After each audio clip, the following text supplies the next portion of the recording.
we did meet a Swiss snob who No, was I like, was going to say we met this really nice Swiss guy. And he was a he was a nice snow bloke. snob, He though. was a snow snob, and look, I liked him, but I went, mate, this is pretty good. I went, like, I've done Austria before, and that was amazing. Japan's amazing, but so is Korea. It's an amazing, different. Just I don't like people that just go, I'm from Switzerland, and this is the best mountain in the world. It's like there's mountains everywhere in the world. And just because you're from there doesn't mean it's the best. There's a lot of really good resorts. Yeah. And I'm a snow snob as well, but I like to go to quality resorts with good snow and that are different. I like.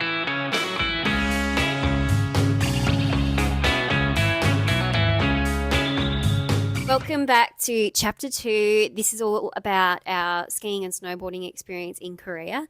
So we went to the ski fields where the 2018 Winter Olympic Games were held, which was in Pyeongchang, and beautiful spot. Really amazing to see that in person. Always exciting to see an Olympic location. Yeah. But before we got there, we had some issues, didn't we? Well, so being the first time that we've done this, it was a very unique experience and had its challenges. So for those of you, there is an international airport in Pyeongchang, and it's about, I think if you were to drive from Seoul to Pyeongchang, it's about 3.5 hours. They said 4 hours. Yeah. Something like that. Anyways, so there is an airport that you can fly there to, or you can get on the bullet train. And the bullet train, I don't know if it's called. I don't know if it's a bullet train. It's definitely a fast train. It's called the KTX train. It worked really well. But again, being there and doing it for the first time, the experience was quite challenging. So you would think that when you turn up to a train station that you could just book tickets and get on. But we were there during, what was the time of year? Okay. So the whole time we were traveling during Lunar New Year. Lunar New Year. And it was actually the day that it was the day we traveled from Pyeongchang back to Seoul to go to Japan, was officially like Lunar New Year. And the crowds were just insane. There was a lot of people around because people were on holidays and things like that. And this year they actually got like because of the way the calendar worked this year, they got like I think they got like a full week of Lunar New Year, which is apparently unusual. So that was an added challenge because you have to go, you can book tickets online for the KTX train, but it was a little bit difficult with translation and availability and things like that. Now, this is something that I would do in advance if I was going again. I would try actually booking it from home, knowing the dates you were going. But we ended up booking it the day before, and there was no availability. And we were looking to go from Seoul Station to Pyeongchang. Pyeongchang Station. And so we got in line, we found customer service, and we did. We booked tickets, we booked standing room only. And we're like, it doesn't matter as long as we get there. We were literally in the luggage area. Yeah, and we thought as well, because I looked it up. I'm putting that on you. I looked at the map of where our hotel was, where the ski resorts were, everything, and it said it was very close within the area of where, like, the hotel was, Pyeongchang, everything. So I assumed that we were going to go to Pyeongchang train station. Anyways, after you messaged the hotel and everything, they actually said we needed to get off a stop prior. No, not even. No, it was a completely different train. We had booked the completely wrong train because I don't know why, but the train, we needed to go to Pyeongchang to go skiing, but Pyeongchang's just the region. But the actual station that we needed to go to was Jinbu, which meant you had to completely get a different train from a different platform. But you can't blame that on me. That was... Well, the website did say go to Jinbu, so I do put it on you a bit. That wasn't... Look, to be fair, you're good at booking things. You book really well with hotels and stuff, but sometimes your attention to detail isn't there. No. So, okay. It's okay. It was lucky that I checked it. I worked it out. I fixed it. I worked it out when I checked it the night before and I said, okay, I think we need to go to a different station. And then it was all good. Like, we just literally... No, okay. And you're like, oh, I think we just need to get off a stop earlier. Anyway, I said, I'll go check at information and go find out. Anyway, I go to information. If we had gotten that train that we'd booked the night before, we would not have ended up where we needed to go. Well, we would have been 40 minutes away instead of 20. Yeah, It which would have been It's like... not that big a deal. But No, but it was. So then we had to then like change the bookings. And because, you know, even the day before booking was last minute tickets. So we were very lucky to get on the train. it's not... Okay, this is, again, things like this just happen to me when I'm overseas. Just and happening. It's not a big deal. I don't panic. I don't stress. And I just figure it out. It's not that big a deal. But, yeah, anyways.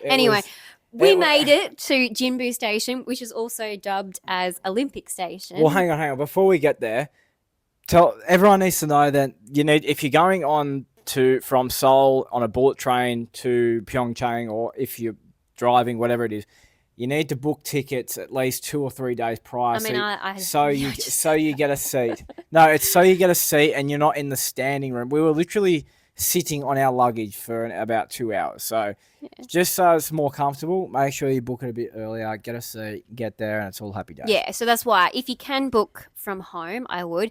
But otherwise, I would just if you know you're going to be traveling to a different region in Korea, go to Seoul Station or whatever where you're going to be getting that KTX train from, and book in advance. Anyways, then we get there.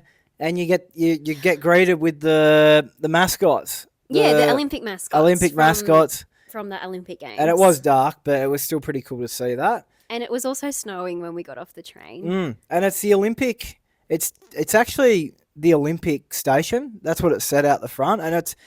I literally just said that. There's something really cool about being... in the like an Olympic village spot. Like, it was really... I don't know. It was just something really cool because, I mean, obviously the 2018 games were there, but it was just something special. It was a really special part to be at. And, I love that station. It was really, I think we were really lucky to experience going to Pyeongchang and getting involved with the skiing there. So it was really cool, seeing all that Olympic sort of memorabilia getting off the train. Again, because we got a later train that night because of the delays that we experienced, we missed the shuttle bus to our hotel. So we had to get a cab.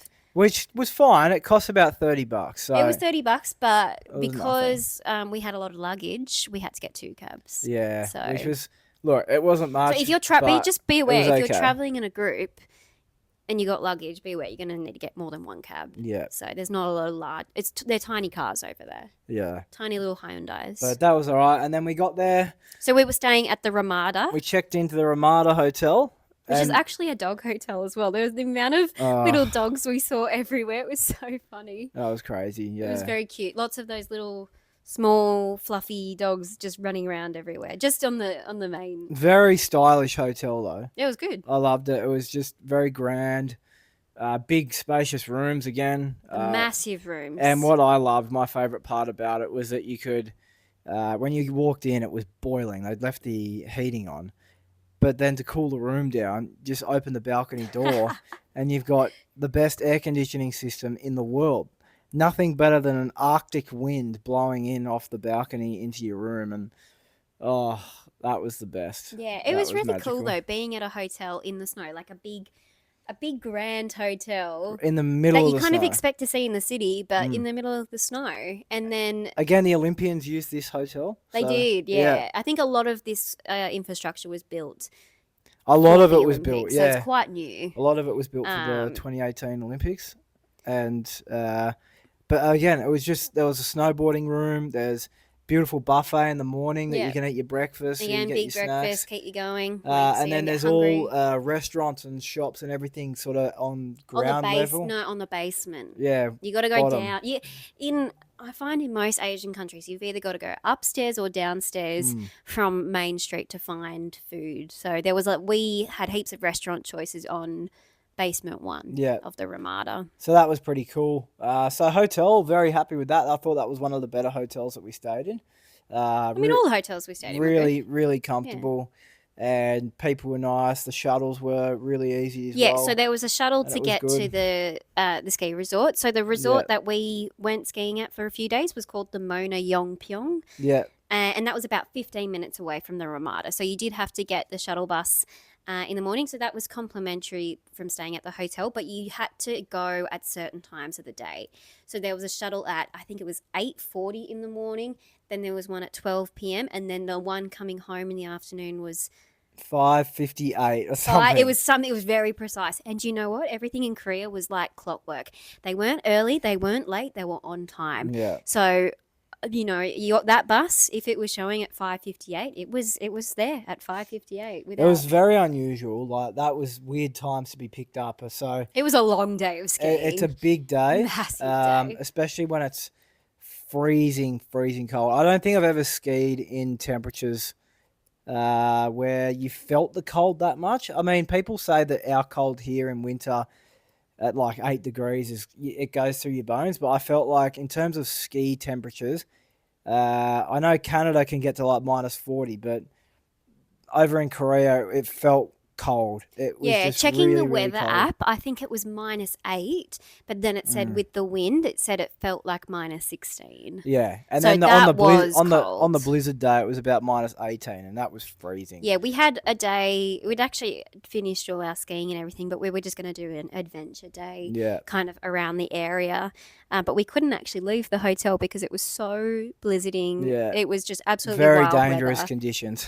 It was amazing to watch though because you could just see the snow swirling around like a tornado and everything. You managed to build a snowman, so We did build a snowman. I just watched and waved. and we from were out the there inside. just freezing our butts off, and it was cold, but it was an amazing experience to see the snow just absolutely smashing down, the wind coming through. So pretty cool to see. The transport wasn't easy that day either, so it was just a challenging day. But yeah. we'll talk about day one in Pyeongchang anyway. So we got the bus over there to the resort. So the Mona Yongpyong. And then as we normally have our own snowboards that we bring, down here at the snow. If we're going in to Parisha, Australia. we have our own. But because we were doing snowboards. so many different moving parts, we didn't bring the boards because it's just extra luggage. So, and I mean, we hired our gear for about, I think we hired it for about $20, $30 a day or whatever it was. I think for snowboarding and lift tickets was $195 Yeah, roughly. Australian dollars. Yeah. So, not cheap, but not as expensive as what you have here. Yeah, I thought that was pretty good. It was pretty competitive. So, but just as a bit of context of what you've actually got to do, I think this is a really important part to mention for anyone that does This go. is tricky. This is a real travel guide here. So when you're going to ski at the Yongpyong Pyeongchang Resort, you need to first turn up at the front and organise your lift tickets, and that's where you pay for your lift Ski pass. gear and your lift pass. And then you've got to walk up the hill to where the lifts are, to where your ski gear is, and then also collect your lift pass. tick. You actually So have to you get it pay printed. you pay separately. Then you've got to get your lift ticket printed in a different location, and then you've got to go take that ticket into where you can get your ski gear from or your But before you snowboard. get there, So I saw a line for getting your ski lift tickets, and I was Yeah. like, but then there was no line next to the machine where it Yeah. says get your ticket yourself, and I was like, well, let's just do that. We'll figure it out. yeah, Anyway, got my ticket printed off, no problem, like in 2 seconds. It was great. And I did, then you came and did yours, and that was good. And then we went to go get our ski gear, and we showed them our tickets, and then they said our tickets were the wrong tickets. So then we ended up having to get back in line again, that line we were trying to Oh. avoid, that we thought we were so smart for skipping. classic Koreans, but like inventing all the technology in the world and then not using it themselves. It was just, it's so weird. Like, Look, do you know what?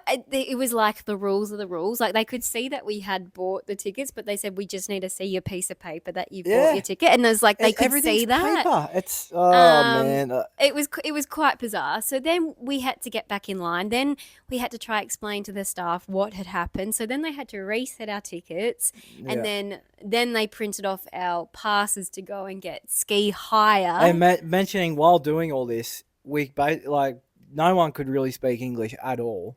So It was Yeah. it was And challenging. we didn't know any Korean, so Yeah, and then from there you have to go get your ski gear and show them all the gear, and they fit you for all the gear and everything, all the skis and the poles and the boards, everything. yeah. And then you tell the next bit, because the next bit just angers me so much. I cannot believe this. Like I've never heard of anything so bizarre. So it's all done. We've given them our confirmation piece of paper. Yeah, We're about to leave, and they we've said, paid for everything. everything was paid for. Everything's Everything been was shown. paid. And they're like, you can't leave. And No. we're like, what do you mean? What are you talking about? They said, we need your credit card. And I said, We need to hold a personal ID of some sort. yeah. And I said, I've already paid. And they said, yeah, we know. We have to do it as a security hold. They were like, leave your credit card. Or leave your passport. They're like, and then I said, no, I can't leave you my credit card. Like, I had one travel card with me. I was like, there's no way I was leaving like my physical credit card just on reception. Just so people, all our viewers know, they weren't just asking for a photocopy of the Of your passport or anything. license. They literally needed to hold a physical ID card, passport, credit card, debit card, travel card, whatever it was, and keep it under a table Yeah. for the 3 days that we were skiing. It was that stupid. But it was just bizarre. And they were like, oh, if you don't have a credit card, we can take your passport. And I was I was like, oh yeah, you right. take my passport? Yeah, There is and no then not be able to way. go anywhere else. So in the end, In the end, I literally was like, here's a photo of my, my ID. Here's this. And they're like, no, we can't do it. we can't give No, you anything. It was just bizarre. And anyway, for some reason, so I had 2 room keys with me for my room. And I thought, worst case scenario, I have to pay the $15 to replace the room key. And then I still had a room key to get into my hotel room at the Ramada. So they ended up accepting that. They accepted a room key. A room key with no personal information on it. All it Nothing. said was Ramada on it. I think they were getting it. They were either, No, but I actually asked to see the manager. yeah. I actually got. was crazy. I wasn't rude. I wasn't angry, but I just said I said I have just paid for all of this and was not given any warning about this. I said there is no way I'm giving you my credit card right now. Too different. Well, we only had. And then as soon as I said, could I speak to a manager? All of a sudden my hotel card was okay. So my tip is they're very compliant. They aren't going to budge you and let you in.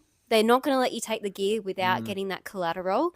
So my idea would be to take with you either an expired card of some kind or a gift voucher that you've been given, just as long as you have something that they can physically hold, but something that's not going to be detrimental if you somehow lost I would it. recommend. Look, I'll give context. I did get my room key back in the end, but I would there is a recommend. possibility that could have got lost. I would recommend a like taking a debit card that's a cancelled card. That's what I would do, because clearly You that's need something that's that what they doesn't want. matter if you or lose. even just a sheet of paper, like a printed version of your passport. Like that's not I that don't big a know, deal. but I mean that's still like But your like ID. when you think about how stupid it is, we literally gave them a room key to a random hotel that they probably have no idea about. It's like, what is the point of that? But they just needed to follow their procedure and do what they were told. This is how it works. But I have never experienced anywhere in the world where you've already paid for the gear. You've already got the voucher. You've done everything. All you need to do is collect the gear. And they said, no, we need to hold some kind of collateral for the gear. And we're not talking about like a board here that is top of the line. We got the bottom of the line boards and everything. They weren't great boards. They had no wax on them. Look, they went well. They still went down the hill, but No, like the ski. I still had I don't want to put a damper on our No. experience because we had a really good time and like the snowboarding was really good. The snow but was the really viewers good. need to know what But it's like. the process, if someone had told me the process of hiring ski gear at the Mona Yongpyong resort, I would have got it elsewhere. well, no, I just would have been so grateful for that information because I would have gone elsewhere. it was a process. Or I Oh. would have pre-ordered online. Like I would have found somewhere It was difficult. That was really Yeah. difficult, and I think it took you and I a while to get over it. Our first It took about chairlift an for that day. it we took were about like, an hour. I can't believe that was real. Did that actually just happen? So we arrived at about 9 o'clock, and I think by 10 a.m. we were finally on our No, first it was chairlift. later than that. It was about 10:30. It just took way too long. It took but a then really long time. we were there at a busy time. I think with it being Lunar New Year. it was a busy so there was time. a lot of families around going Yeah. skiing together and something like that. Because I did go on the double chairlift at the resort, and I jumped on with this guy, and he was telling me about why there were so many people around. Yeah, and the weather was like for -8 conditions. That's quite comfortable and warm. Yeah. So that's probably why a lot of people were there. Because normally, ski conditions, if you're getting a -12 day, that's like pretty Yeah. normal. So, I would try and go no matter where you're skiing in the world. I'd always try go during the week. Because Yeah. weekends are always going to be busier because you're always going to get locals or people just having a weekend away going skiing. So we did have a weekday. I think we did a Sunday, Monday, and that the Monday Yeah. was definitely quieter, even though it was still in the Lunar New Year period. Yeah. So that's sort of the travel tip there. Yeah, that's a for- big one. Yeah. For that one, that's a big one. So I But think the guy on the we should chairlift highlight though. that. But Yeah, we should. But the guy that I was on the chairlift with, he also said that the Mona Yongpyong was definitely the best resort to choose. yeah, so there's a couple of different resorts around In the South area. Korea in Pyeongchang. There's Phoenix Resort, which does look good on like, yeah, but from this what was I've from seen. a local's perspective, saying Yeah. he said He said that Yongpyong was the he best. said this one had the nicest like trail rides. Yeah. Like you would go through around the trees and things like that. Whereas he said other ones were just straight up and down. So Yeah. he said this was, if you're coming for a ski and snowboarding experience, the Mona Yongpyong was the Yeah. best one to go to. So for those that don't know too much about skiing in Pyeongchang in Korea, the ski runs are very different and unique. So if you've come from Europe, you'll have massive, long, big runs, high mountains, high altitude, and potentially powder in different spots. Yeah. Japan, very powdery, very thick, and multiple mountains to ski from. Some very high, some medium, some low. In Korea, it's one, especially Yongpyong. It was one very high mountain where there was a gondola that could take you all the that way was to really the top. nice. Or there was some nice, easy green runs throughout the other sides of the mountain.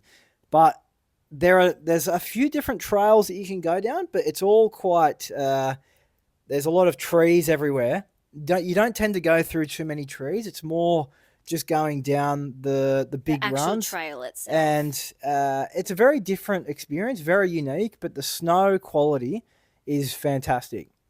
Very thick snow, very powdery, really easy to get down.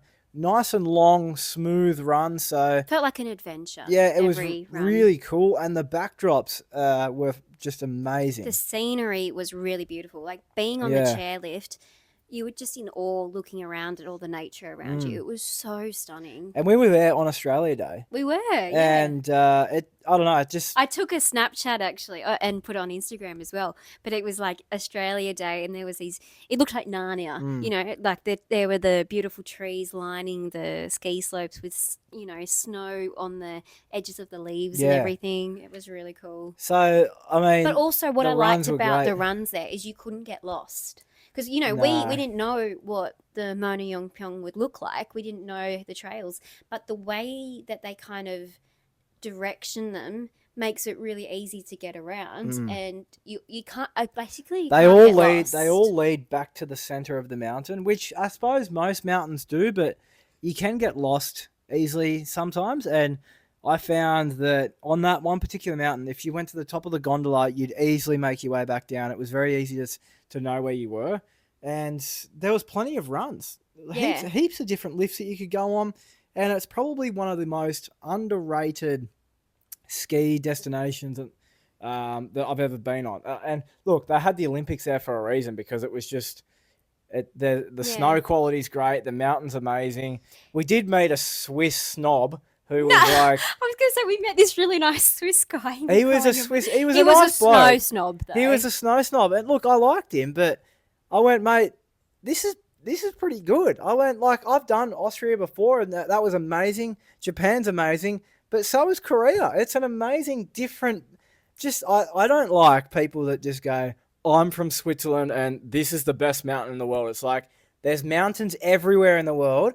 And just because you're from there doesn't mean it's the best. There's a lot of really good resorts. Yeah. And I'm a snow snob as well, but I like to go to quality resorts with good snow and that are different. I like doing different mountains. Experiencing. Well, the thing is, you're not like we haven't just done the snowy mountains of Korea. You know, we got to do Seoul as well. That's what makes it unique, is that you get to experience going to Korea and experiencing that and trying the food and, you know, everything. Like that. It's being open the whole experience. to the experience. I loved it. And I just think it was one of the best skiing days I've ever done. And it's probably also one of the coldest we've done. I mean, skiing in -18, it's very cold. And if the wind picks up, oh, you just feel like... It cuts you in half. It does, But I loved it. And I think... Do you know... Oh, sorry, I'm just thinking of something really random. Remember the ice cream guy?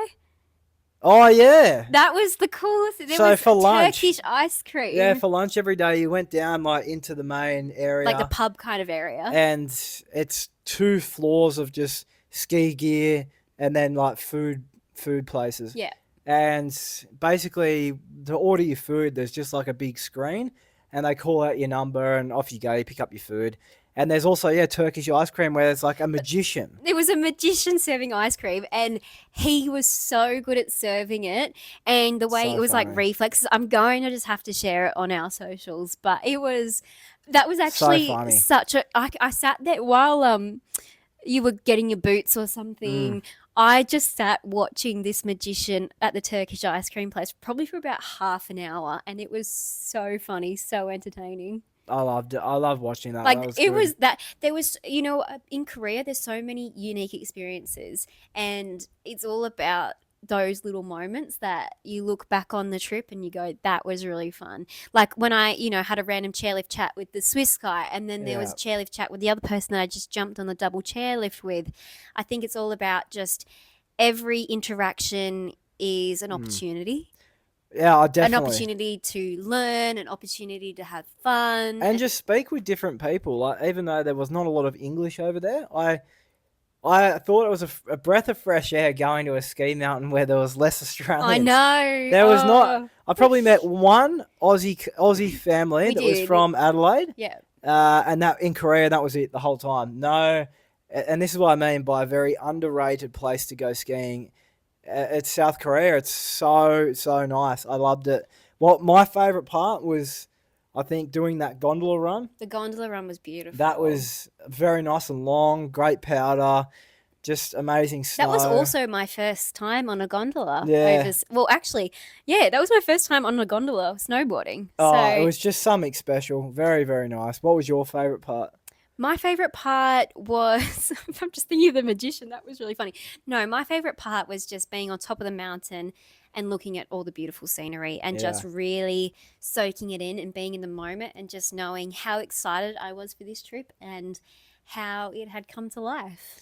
It was cool. It was an amazing, very unique experience. It was a very unique spot and I don't think we skied enough in that. I think as a travel tip, you could probably allow yourself 4 to 5 days easily in Yongpyong, in Pyeongchang skiing and that resort. I think I would like to explore the area a bit more because there is a few temples to go around to. There's also the Narnia Forest. There's also the Winter Ice Festival on as well. So there's so much to do and so much to see. I think hiring a car would be an advantage in the area because we were very restricted by the bus. Yeah. You know, you had to go when the bus was coming and it was a good service and everything, but it would be nice to be able to go out and explore, leave when you want to go because it was really long days and it was so We weren't cold. there. We were only. It's because we shared it. We did half of the week in Seoul, another half in Pyeongchang, and it was a good experience. But yeah, I definitely would spend probably 5 days in Pyeongchang. You could easily do 5 days, and it would be enough time to see everything. And it's just probably not everything, but it's. Definitely, you need to allow for one bad weather day of just a blizzard. Look, I think they do struggle with the weather there being pretty volatile. It's just cold, and that blizzard that came through, the lifts are shut. So imagine if we were there on that first day. Yeah. If the last day was our first day, we would have had to shuffle everything around because you can't do it. So the stars aligned for us. We were very lucky. Yeah, very, very good opportunity to go there. So I'd 100% recommend Pyeongchang to go ski out in South Korea. Loved And it. don't forget to book your tickets to Jinbu Station, Yeah, not Jinbu. Pyeongchang Station. Well, it depends on where you're going and where you're staying. So No, that's true. keep that in mind. But yeah, so an amazing place, and I think that place, Pyeongchang Resort, was one of the best I've ever skied Yeah, at. it was really cool. Awesome. I really loved it. The whole thing was really fun, really unique, very special. Yeah, well, that wraps up our Pyeongchang and Korea part 1 and part 2. Hope you enjoyed that. We'll share some reels and some of the video experiences on our socials. Yeah, So make sure you're following us on YouTube, on Facebook, and on Instagram. Yeah, we'll be posting, like James said, lots of reels and photos of our experience that hopefully can align with this video. And we hope if you go there and experience any of this, that you share it with us. We'd love to see your experience. And if you have any questions, if anyone is booking a trip to Korea, please message us. We'd be happy to share any more travel tips on a personal level and really guide you through the emotional wave it can be when you travel. So anyways, that wraps up our South Korea part, and we hope you can join us for part 2, which is in Japan. Yeah, look forward to it. See you on the next one. Bye.